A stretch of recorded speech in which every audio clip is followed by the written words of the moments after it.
வருத்தப்பட்டு பாரம் சுமப்பவரே, வருவீரே சுவண்டை இளைப்பாற. வருத்தப்பட்டு பாரம் சுமப்பவரே, வருவீரே சுவண்டை இளைப்பாற.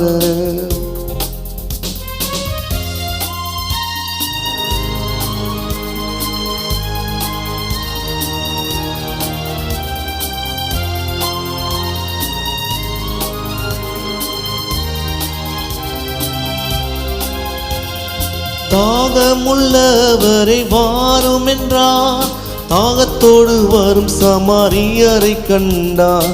தாகமுள்ளவரை வாரும் என்றார், தாகத்தோடு வரும் சமாரியரை கண்டார்.